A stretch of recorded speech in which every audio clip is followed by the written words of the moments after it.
if I ask a client, like, if this was your daughter's relationship, what would you tell her? And they'll say, well, I tell her to leave. Well, why is that not good enough for you? Like, why is it different for her? And guess what? She's watching you. And if she sees you not leaving and sees that maybe her dad or her stepdad isn't treating you right, like, what does she take from that? Welcome to the Be It Till You See It podcast, where we talk about taking messy action, knowing that perfect is boring. I'm Lesley Logan, Pilates instructor and fitness business coach. I've trained thousands of people around the world, and the number one thing I see stopping people from achieving anything is self-doubt. My friends, action brings clarity, and it's the antidote to fear. Each week, my guests will bring bold, executable, intrinsic, and targeted steps that you can use to put yourself first and be it till you see it. It's a practice, not a perfect. Let's get started. All right, loves, how are you? Welcome back to the Be It Till You See It interview with an amazing guest. I am so thrilled to have this one on. I've actually been on her podcast, She Who Wins, and she's such a powerhouse. And here's what I know. I know that there are divine appointments and everything. Like we met by putting ourselves into a room, and it was a very small in-person event that was going on. And there was this networking part that was supposed to happen. And as an introvert that I was, I just wanted to hang with my friend Lauren and like just go have a drink. But the energy in the group was so good that we decided to stay for the networking part, which was like this: you sit and the one row of chairs in front of you just kept moving. So you had like these 2 or 3 minutes per person to talk to. So it's a little overwhelming for the introvert that I am. And there's like 20 people that we met like within an hour. It was chaos and crazy. But when this woman sat down in front of me, first of all, I was so excited to finally meet her because I'd been hearing her amazing advice in the room. And I was like, I got to know this woman. And then when she asked me for some help, I was like, oh, because I had this like moment of like imposter syndrome, but like, I just was like, this woman is so amazing. She's so powerful. Like, and then she asked a question and I was like, oh, I have an answer to that. And it was so hilarious because she had actually just met the person that I suggested that she connect with. However, it just goes to show that that person got double votes that she needs to connect with her. And also, never put yourself into a position where you actually are putting people up on pedestals when you haven't actually met them, because who you are is valuable and what you have to offer is very uniquely different than what the person you're in front of has to offer. And so together we can actually have these amazing, crazy moments where we come together and we're stronger than we ever were on our own. And so we actually dive into this, to that type of topic in this interview. So Renee Bauer, she's incredible. You're going to hear her story. You're going to hear who she is, what she does, what she's up to next, which I think is really important. Because sometimes I think when I bring on guests, you can just hear what they are at the top of their game. But also as they're transitioning into another thing, you know, she's this powerful, amazing person, but she's starting something new. And there's uncertainty there and there's newness there. And so I'm really excited for hear tons of amazing advice and also hear from someone who is like changing what they're up to these days and how that's working for them. And so it's exciting and you're going to get a lot out of this.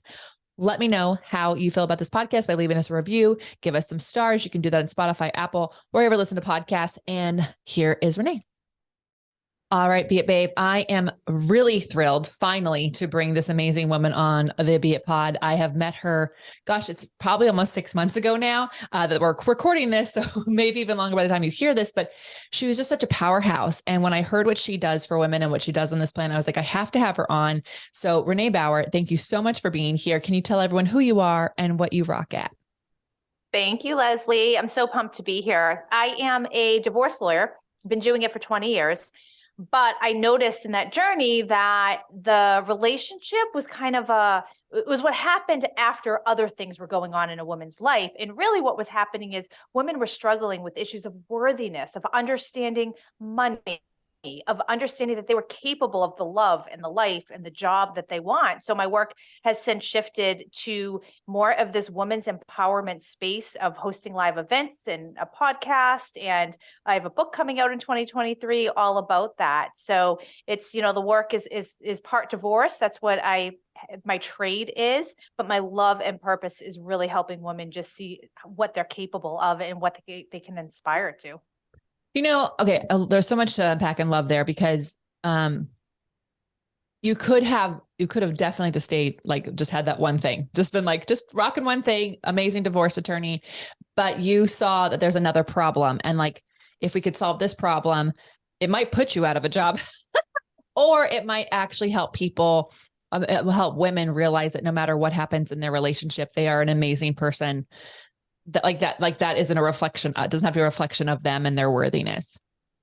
Yeah. And, you know, so what I saw over the years is that women who would come into my office and they would sit across from me and they would ask questions like, how do you know? Or I would see them describe these really horrific toxic relationships, or they knew that their relationship had come to completion because it was just fine and that wasn't good enough, but they still didn't make that decision to leave the relationship because they were scared. And a lot of times it was fear around money. It was a lack of control of money. And I said, well, that's the issue here. It is it's not that the relationship, it's, you know, whether you stay or go, but it's they're choosing. They know their relationship has come to completion, but they haven't chose themselves yet because they're so afraid. And that's the root of really what the work that I do and the problem that I saw and I hope to help people work through. Oh, yeah. I think I wasn't married to the person I was with before, Brad, but it was like that. And I remember driving on the freeway and like in traffic and just like praying to God that like he would break us up, because I really didn't know how to break up. And I also didn't know what I would do once we were broken up, because I was like, I don't have a place to live once we break all these things. Right. And living in LA, like, there's a really expensive leap to make. It's like, oh, I'm going to go from like having a house that I like paid partially for, but not enough to like pay for an apartment of any size.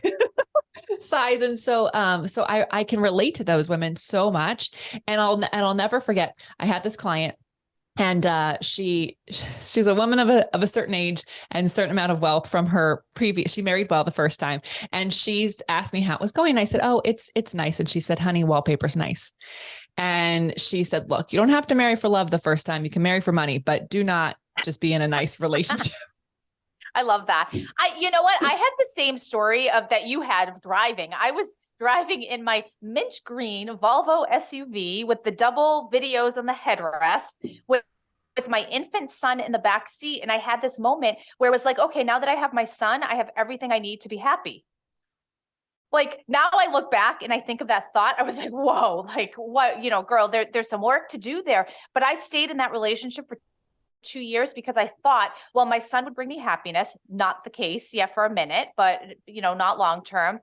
And I had just started my law firm. I had maybe 5 clients. I could count on one hand, you know, the number of people I represented and the money that was not flowing in. And I stayed partially because I was afraid of living on my own, having to support myself. I didn't know how I was going to, even though I had a law degree. I was a lawyer. I didn't have that steady job because I was self-employed, and I stayed.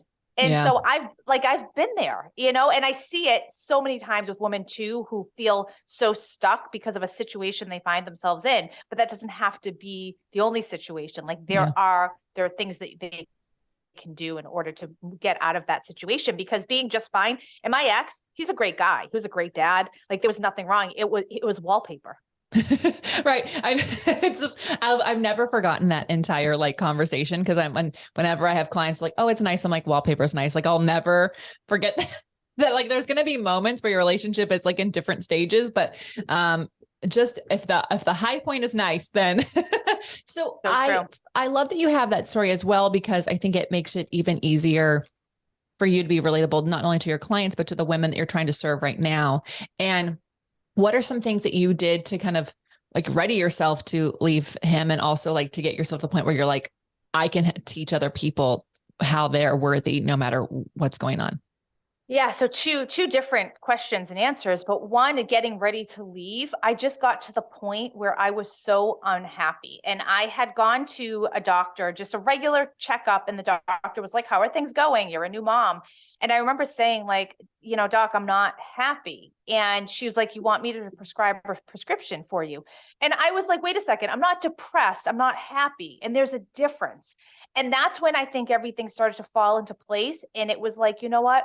there's nothing wrong with this relationship, but I can't see myself living a fulfilled life staying in it, and taking that leap and trusting that it was all going to work out. And I tell my clients that all the time. It's sometimes you have to take the leap and let everything work itself out the way it will, even though you're scared, even though you don't know what the other side's going to look like, even though you don't know where you're going to live.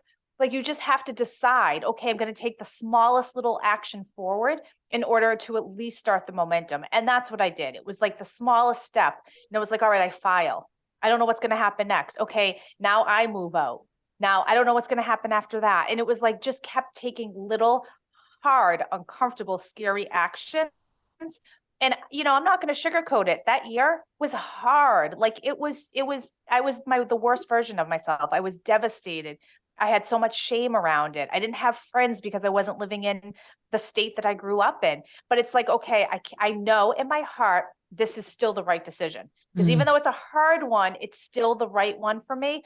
And here I am, all of these, let's see, my son's 17 now. So 15 years later, I'm so grateful I made that decision. And we've both moved on. We're both remarried. My ex is with, I think, the perfect person for him. I was not it. I'm with my match. And I'm so grateful that I was able to kind of push through that hard, when I think so many women don't want to feel that discomfort. And so that they stay, because what they know is better than what they don't know. Oh yeah. I couldn't agree more. And I mean, like, I definitely, as I like hear your story, what I hear so much is like, because of that situation, it really makes you the most prepared to do what you're doing right now. Like, if you had stayed in that relationship, like, it doesn't sound like it was a horrible one. You just weren't happy. And like, you definitely would have ended up affecting other things in your life. But also, if you'd never been married to that person, like, your life would be totally different, and you wouldn't be able to help. You could be the same lawyer with the same, even like a similar child situation, but like, you wouldn't actually be able to relate to women the way that you're doing it, and also empower them the way you are the way you are now. I don't think I became a really good divorce lawyer until I got through that. And so in between all of that, I got married a second time. So I even have that little, and that second husband, that relationship lasted from beginning to end, like a year and a half. I mean, we're talking meeting, marriage, divorce in that short of time. So to pile the shame on there and the embarrassment on, but that journey would not, having gone through that, like, I can connect with clients and other women who are saying, I'm so scared. I get it. Like, I was too. Like, I understand the fear around money, and you can still work through it. So before I was a decent lawyer, but having that pain and experiencing the emotional roller coaster of going through that, I think changed everything about how I practiced and Yeah. represented my clients. Yeah. Yeah. You can see them. And also you can understand and that you said the word, like, it's shame. Like, there is so much shame, whether you go through a divorce or thinking of going through a divorce, you go through another one. My mom, she's gone through two, and I can tell that the shame that she still carries around that. What are some things that you helped yourself or help other clients do to deal with that shame part? Because that, I think, can be the one that changes your life the most. Like, that could keep you from doing anything else after a divorce. I love this question so much, because it wasn't until I started actually speaking out and going on a podcast like this and talking about my two divorces that I overcame the shame. So prior to that, I was like going into work and doing all of the things. I'd come home and still be kind of living in this world of, like, I was embarrassed. I didn't want to talk about it. I didn't want to share any of my personal story with my colleagues or like other lawyers, or let anyone know about it. But I had gone on a friend's podcast, and she said, I'm going to interview you. I'll bring sushi over. We'll have a couple martinis. It'll be all good. So she did that. I'm like, oh, sushi. Okay. I'm in. We poured the martini. She clipped on the mic, and she started asking me about my divorce. And maybe I was a little buzzed, but I actually started answering really honestly. And when that episode came out, people had reached out to me to say, like, hey, that was my story too. Thank you for speaking so vulnerably about it. And that's when I realized I need to talk about this and not be ashamed about it. And so now it's like, it's second nature to just to be like, yeah, I'm divorced twice. So what?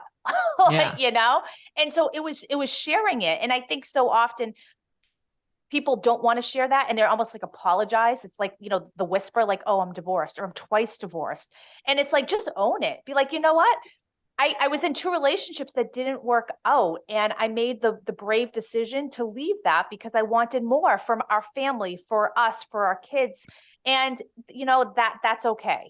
I want to highlight that because there are many women listen to this podcast. We have a few good men and then we have mostly women. And I want to highlight that you said you made the brave decision to leave. I think that if we could actually change the stigma around divorce and we could actually focus on that it's brave and courageous to, acknowledge that this is not the right relationship for either person, then I actually think there'd be more happiness in this world, and also children raised in households where they can see that confidence comes from like choosing yourself and that you can choose yourself. I actually think it would be way different than people like trying to stick it out for longer, or some people are in relationships, unfortunately, where there is trauma happening and things like that. And like that there's a shame around divorce. So they'd rather stay in the thing. And it's like, if we could just empower people that it's actually very brave to choose, to help both people have an opportunity to have love and happiness. Yeah. And I think if people are being really honest, if they're in that, or you're on the cusp of divorce, that relationship's not happy, neither of you are happy. Because you're not going to have one person who's totally happy and the other one who's miserable. Like the dynamic, whatever is happening there, the reality of it is both of you are probably in this kind of place of just being stuck or just going through the motions of it. And it breaks my heart that like I have friends who are in relationships or marriages that are not great and they're not happy.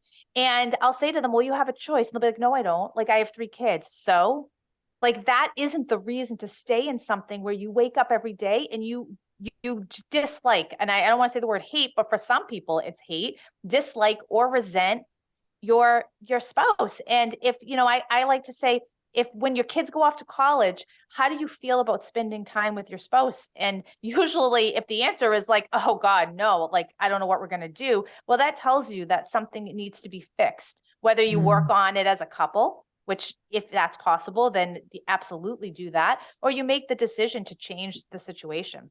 Yeah.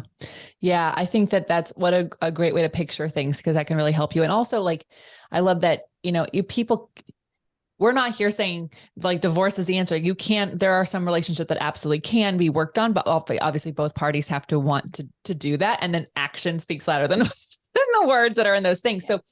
So to go back to like teaching people worthiness and like also overcoming the fear of that uncertainty. What are some things that that women can do, and especially if this is where they're like thinking of going, or where maybe they're at right now as they listen to this? Yeah. And so I'm bringing this to a very strategic to do what they can do, because what I have found is that most women have this fear around money. And often they'll come into me and they'll say, I wasn't the one who paid the bills, or all the money got deposited into a joint account. I don't know what's going on. So this is a really practical strategy that they can just start to really educate themselves and be informed about what's happening in their marital finances. Really start to see what's coming in, what's going out, what do the bills look like? Look at retirement statements. Make sure that you have your own credit card. Set up a separate bank account if all you have is a joint account. So like really start to do things where you feel empowered from a financial perspective, because so many women feel like they're going to stay stuck because of the money, like we talked about, they're not going to have enough. But if they start to take control of that, then they can start to make decisions that aren't based on fear, but really are aligned with what they know is true. So it's really start to get a handle on the money. And that's like, start looking through bank statements and credit card statements and investment statements, so you can really understand what there is. Yeah, I think that's really, we, at our house, we call it the SOTFU, the State of the Financial Union. And once a month, and I hate the meeting. I really do. But I also don't want to not be at the meeting, because like, it didn't make me feel good to not know what's going on. So we once a month sit down and we know how much money is the next month supposed to bring in, how much are we, and like, it's a little bit business and a little bit personal, because obviously we work for ourselves. So if the business doesn't make its money, we don't make our money. So we actually sit through and go, okay, yes, we expect all these members to stay on. I expect these ones to leave. Oh, we have these events coming up. we can expect to make this much. Okay. There's no stress on payroll. There's no stress on this. And then, while Brad does pay our bills, well, my sister actually works for us and she like sends all the money around. I get all the emails. This has been paid. This has been paid. This has been paid. So like I am involved in knowing where things are at. And then my husband and I actually never joined our bank accounts. We've always had them separate. Yeah. Just kind of made sense because he had his own business at the time and I had my own. And it allows me to feel like I don't ever have to, not that he would ever ask me to, but I don't ever feel like I have to ask to buy something if I want something. It's like, I have my own money. I have my own credit card, as long as I can be responsible with all of that, then I can know I'm good with my things. You know what? And that's such a hot button topic because I posted something on TikTok and it went a little nutty and people were coming at from all different angles. I agree with you. There's nothing wrong with keeping things separate. And my husband and I too, we all have separate stuff and we have a joint bank account that really sits there kind of dormant. We don't use it because everything we're kind of operating from our separate. That doesn't mean you're setting yourself up or getting prepared for divorce. It just means that you have some financial independence, and having that state of the union is so important because even though things are separate, you come together and you look at the full picture. So people get really triggered by that. And they think like, well, if you're keeping things separate, then that means your relationship isn't totally unified. And I disagree. Yeah. I agree. And TikTok is a whole other world of it certainly is. It's such a weird place, but like almost the people who are saying that, I feel like there's more fear on their end, like that you're almost highlighting something that they're unwilling to acknowledge. But it's like your relationship can be hot and connected, and it doesn't have to be by a bank account. Like that's not what tells you you're having a great relationship. So I love that tool. When women are obviously there's fear around money. What other fears have you seen that keep them from maybe making this decision, or also they know that they make the decision, but like making the next steps so that they can thrive on the other side? Being alone, that's always a big one. Figuring out, so being alone and having to figure out like, how are you cutting the lawn? I mean, that's one of my favorite stories is like one of my first weekends after divorce. It was maybe a few weeks had gone by and I looked out in my lawn and there were like weeds all over the place. I'm like, shit, like I need to handle this. And I went out with a weed whacker and weed whacked a half acre and it was a disaster. And then on Monday, I went and hired someone, but it was like doing simple things like that you never had to think about. And people think like they're overwhelmed. Like, how am I going to have the driveway plowed? And there's solutions to all of that. So you don't put your happiness online just because you're worried about the shrubs needing pruning. So that's one of the things. And then often the kids, people are afraid of messing up their kids. And what I say to them is conflict causes problems and it causes, consequences in kids, what kids are seeing and how they're being raised. It's not the divorce, it's the conflict. So being in a house where there's a ton of conflict and a ton of fighting, they're seeing that.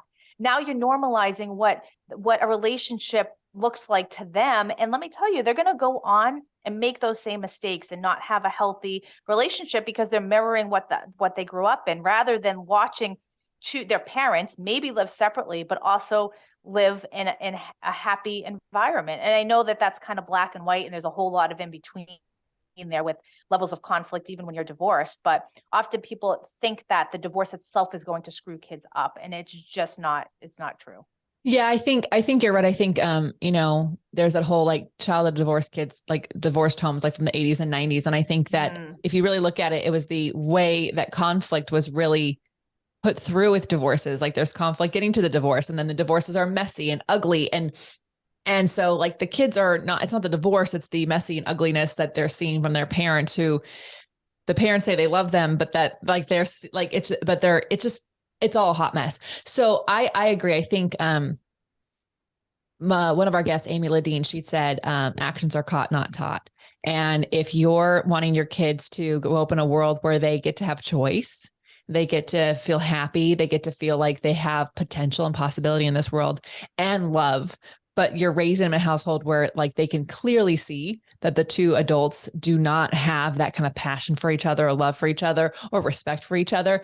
They're seeing that. They're seeing those actions. And that is going to be something that they either resent you for, or they think is normal. As you say, that normalizes it. And then that's how their relationships go. Yeah. Like, and you think about, like, I have a son and 3 stepkids.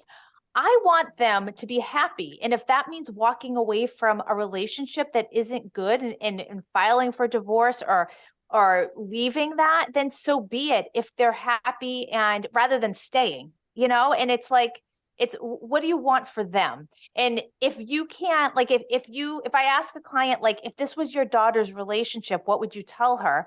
And they'll say, well, I tell her to leave. Well, why is that not good enough for you? Like, why is it different for her? And guess what? She's watching you. And if she sees you not leaving and sees that maybe her dad or her stepdad isn't treating you right, like, what does she take from that? Just it's hard though. It's hard. It's easy for someone to listen and be like, yeah, but you don't get it. It's, there's so many, of course it is hard. Like, there are so many factors, and it's not a simple process to walk away. And there's so much untangling and uncoupling, but it's still worth it.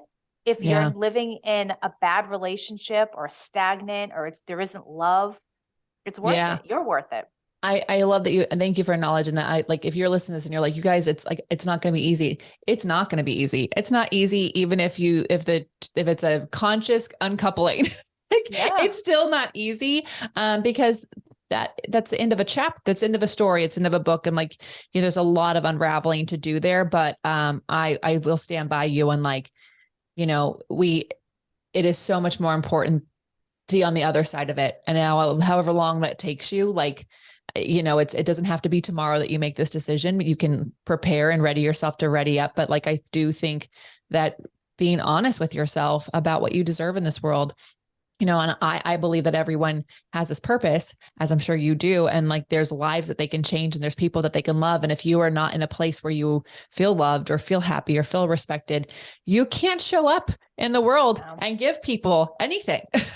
No, when I was in that second bad marriage, and that one was really toxic, I was an awful boss. I was an awful lawyer. I was not a very good or present parent. I wasn't a good friend. Like, I was my worst version. Like, I could not possibly shine light on anyone else because I was sitting in so much darkness. Yeah. Yeah. How do you prepare people to go through the steps of a divorce? Like, are there things that I'm not going to include myself, I'm doing great, but are there things that people can like think about and consider? Because obviously there's the filing, but then like, depending on what state you live in, it could be months long. There's all these things. So like, what are some things like emotionally though, that we could think about to go through that process? Find your tribe, find a support system. That may not include friends and family. So those people who are around you now, they're really well-intentioned, but they may not be the best person to go to. So find a community of people. And there's so many of them out there in this world. And like, I have a private Facebook group for divorced women, but find a really positive tribe of people who get what you're going through. So you don't feel so alone in it. And the other thing is, make sure start to put the steps in place to educate yourself. And like I had mentioned, start gathering financial documents. Meet with a couple lawyers. Don't just go to a person who someone recommended. Go and have a couple consultations, even if they're paid, and trust your gut. Like, how do you feel about this person? Can you work with them? And make sure you're making a decision based on what they offer. Like, is it aligned with how you want to go through the process? Because a lot of times people will hire someone because they heard through the grapevine someone's cousin's uncle used this person, they had a good experience. Well, they might not be the right person for you. So just like, keep checking in with your gut and like having some grace and recognizing it's going to be really hard. Just bring yourself back to center to remind yourself this is still the right decision, even if it's hard, and you get that right support around you, outside of the court, inside the court, and everything in between. And just keep like your eye on the prize and recognizing like, this is just a moment. It is a moment. It might last a while. It might last a year, but it's a moment. And there will be a time when you'll start to feel really, really good about your decision. Yeah. I love that you said find a tribe.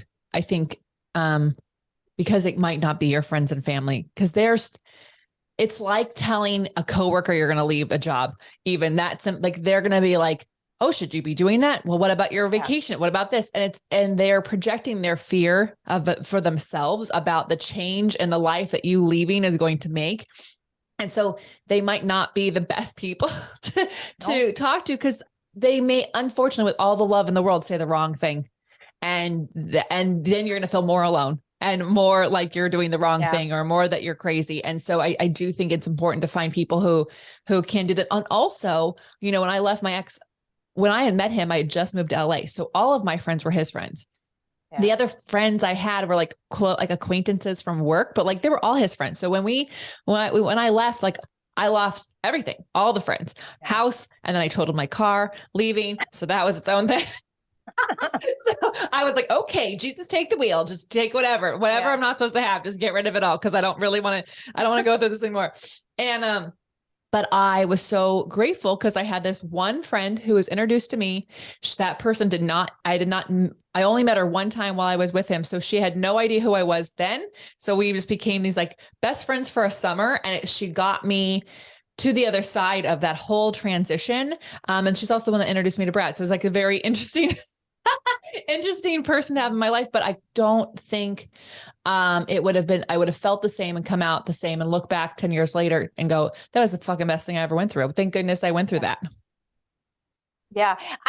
For me, it was, I had the same thing because not all of my friends were my ex's friends. So I really had like maybe one or two people in the state and I wasn't super close to them.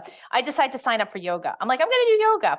And I'm going to show up. And let me tell you, every time I thought to myself, every time I don't have my son, when I'm miserable and when I'm like so sad, I'm going to go to yoga because I'm going to fill that time. I was like putting a Band-Aid over it, but I started to enjoy it. I started to actually get to know the community of women who went there. Then I started to do things with them outside of the studio.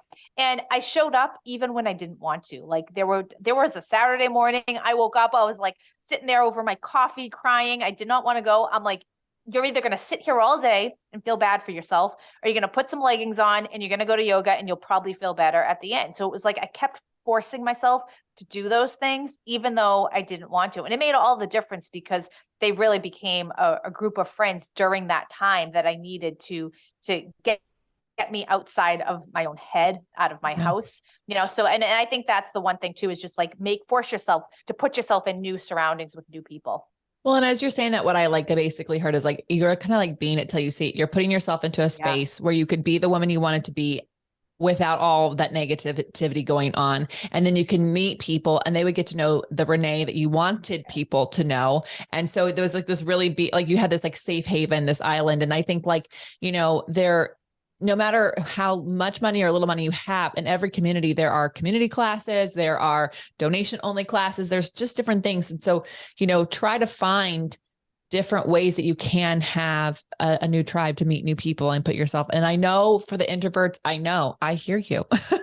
I know I'm an introvert. Yeah. So I get it. Yeah. Yeah. The good news is you don't have to talk to people during class. It's just before and after.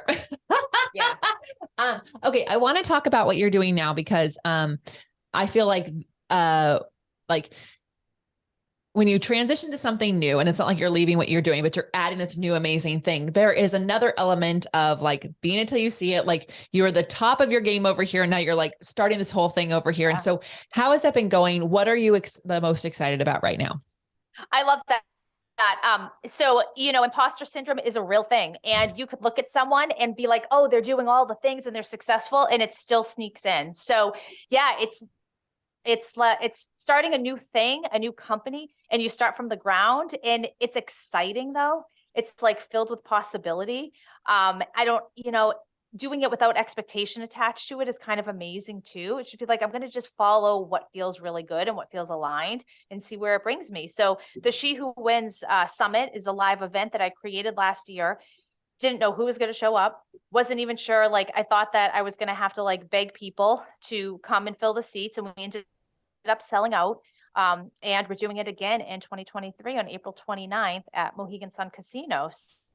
So it's all about coming together and being in the room together, because some of the most impactful things that I've ever done is when I put myself in the room and connected with other women who are doing really awesome things and like authentically look at how you and I met, is we connected by putting ourselves in the room. Yeah.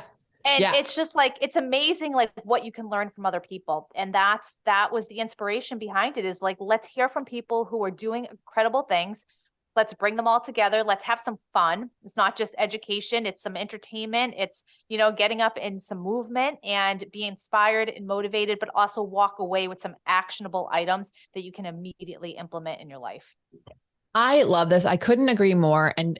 We were in an awesome spot. And what was so fun about our in-person is that when you asked who you wanted, like, more amazing women in your life. And I was like, oh, you need to talk to Kareen, which Kareen was on our show in the beginning. And you're like, I just met Kareen. And so what's really crazy and amazing is when you do put yourself in amazing spaces, you start to meet people who know similar people, and you end up very quickly in a really awesome group of people with shared experiences, shared values, shared wants and dreams.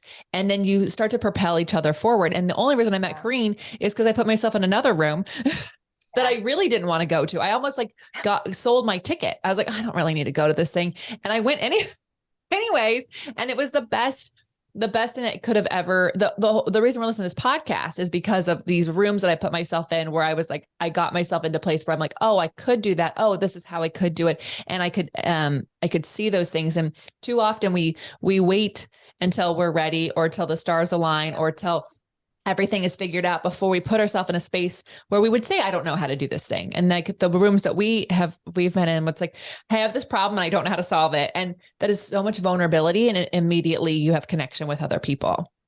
And I think women are afraid in general to ask for help. And, we take all of this stuff on and we try to balance it all. And we think that we can figure it out ourselves. We don't want to burden other people. And there's so many amazing people who want to help. And it's like, it's incredible when like I've learned to ask for help for things. And when I reach out to someone, be like, hey, I need help with something, immediately the response is like, oh yeah, like, absolutely. I can send you this, or I can make this introduction. Like so when you're surrounding yourselves with people who genuinely want to help you, like, it's amazing, because you never feel alone in this journey.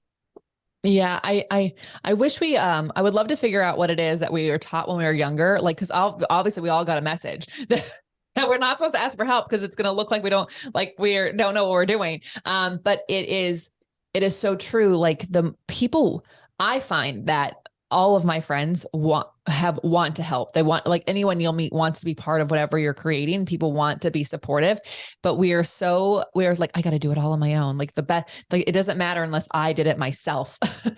Oh yeah. Oh yeah. I have like a story of that, trying to get into college, get into law school. And it was someone who knew someone who could help me get into the school. I'm like, no, I don't want the introduction. I'm going to do it on my own, and then when the rejection rolled in, I was like, oh shit, maybe I should have asked for the help. But yeah, I don't know where it comes from, but that's how I always felt. It was like, I'm not strong enough, or it doesn't matter, or it's not an achievement if I have to actually ask someone to assist me. Yeah. It's that's just, it's so funny. So ladies, everything you need to hear is like, ask for help because people actually want to help you. And also it's not a reflection on you that you like, no one is like, oh, that person, she asked for help. Yeah. Yeah. You know? And you know what? And being so vulnerable about it too. Like, now I'll just be like, I have a problem and here's what it is. And like, I don't care. Like, it doesn't mean that, oh, she's not as successful because she has a problem with this thing and needs help. Like, no, let's not. I think that's something that because if someone comes to me and says, hey, I have something, can you help me with it? I don't look at them and be like, who are they? Like, they're not a successful person because they're asking. So why are we doing that to ourselves? Yeah. Yeah. I think the more we can start to treat ourselves the way we treat other people in all ways, I think we'll actually get a lot farther. So you're writing a book. Has that been a fun process? Is it been an enjoyable process? Is it like a whole new experience? Like, what's it been like? So I'm a writer before I am anything else. I've been writing for a really long time, just even being a kid. So that was such a joyful process. I mean, and as I started to write, that was a journey too. It's kind of interesting because I wrote a number of chapters and I looked back at it and I'm like, this is very surface level. It's not deep enough. And I said, in order to like really connect, I'm like, I think I need to like kind of pour my heart and soul and vulnerability onto these pages. And I scrapped those chapters and said, let me start again. And let me talk about things that I've never shared before. So it was almost like a healing session for me, because I thought there were things that came up that I thought were completely healed. And I'm like, oh, body image issues and weight issues and stuff like that. And all of a sudden I'm bringing up memories as I'm writing from like when I was a kid. I'm like, where the hell did that come from? Like, I thought that that was all tucked away and dealt with. So the writing journey has been absolutely beautiful. The book comes out on September 5th, 2023 by Urano Publishing. I'm so excited to share it with the world because it like is so near and dear to me. And oh my gosh, I can't wait for it to come out. We'll have to make sure our peeps all know it's coming out, because if you love writing, then like it's going to come across on the page, but also to be so vulnerable and to actually go deep, that is going to change it. Cause so many books I've read, I'm like, well, this is great. Yeah. This is nice. This is good wallpaper. But like, we don't want wallpaper. But I find that the books that like I talk about so much are the ones where I can tell the author shared in such a vulnerable way that I'm like, I can see myself, I can feel myself, I can understand it, you know? So, a recent book I read was Menopocalypse, and I want to get her on the show, but like, she was so vulnerable about her story and her journey of perimenopause that I actually felt like I could be I could actually understand what she was talking about in a way. I could feel it in my body. And like, you know, that's another thing that I think we can be so hard. It's like, I don't want to share everything because then people will know all the things. So it's like most people have gone through what you're going through and they just want to feel seen. So if you actually just share all those dark, dirty stories that you've put those labels on that are actually just experiences that you had that made you who you are, you will have more people who are like, oh my gosh, like you've made me feel so seen. I get you, you know? Yeah. Yeah. Yeah. And that was the reason behind it. That was the reason behind the stories, because the book isn't about me. It's moments, it's stories, it's just that tie into what we're talking about in that chapter. But it's not my life story. I'm not telling you my journey from childhood to adulthood, but it's these moments that were so difficult for me and caused so much pain or joy, moments of joy too, and laughter and stupidity, stories and like some stupid things that I've done that I've been so embarrassed about. And it's like, it's the humanity of it. So if someone can read that and say, oh, I didn't have that experience, but I had that similar feeling and I experienced something that, you know, was my own version of it, then, you know, I did my job as a writer. And ultimately that's just it. I want to move people emotionally. Yeah.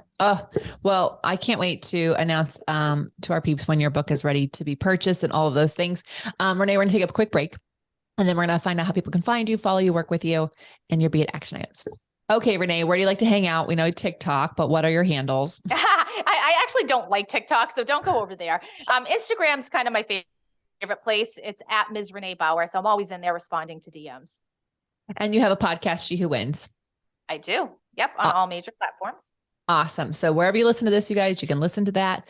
I was on that, on one of the episodes, and I know some of my other dear friends been on this. So you have to go do a little binge listen. So, okay, bold, executable, intrinsic, targeted steps people can take to be it till they see it. Yeah. So I'm bringing it back to money. Ladies, know your money. Don't be afraid to talk about money, to dig into it, to ask for the raise, to understand how it's serving you or how it's not serving you. And I think if we're talking about like one action item is like, treat yourself like you are the CFO of your life. Treat yourself as if you are your own business. Don't let money rule you. You take control of it. And because it's so powerful. It gives you the courage to do things. It gives you the courage to walk away from things that aren't serving you. So don't be afraid to get really up close and personal with your money relationship. Yes. I love that so much. Renee, this is amazing. We'll have to have you back. Thank you so much for being you and being here. Everyone, how are you going to use these tips in your life? Let us know. Tag the Be It Pod, tag Ms. Renee Bauer. And until next time, be it till you see it. That's all I got for this episode of the Be It Till You See It podcast. One thing that would help both myself and future listeners is for you to rate the show and leave a review. And follow or subscribe for free wherever you listen to your podcast. Also, make sure to introduce yourself over at the Be It Pod on Instagram. I would love to know more about you. Share this episode with whoever you think needs to hear it. Help us and others be it till you see it. Have an awesome day. Be It Till You See It is a production of the Bloom Podcast Network. It's written, filmed, and recorded by your host, Lesley Logan, and me, Brad Kroll. It is produced and edited by the epic team at Diseño.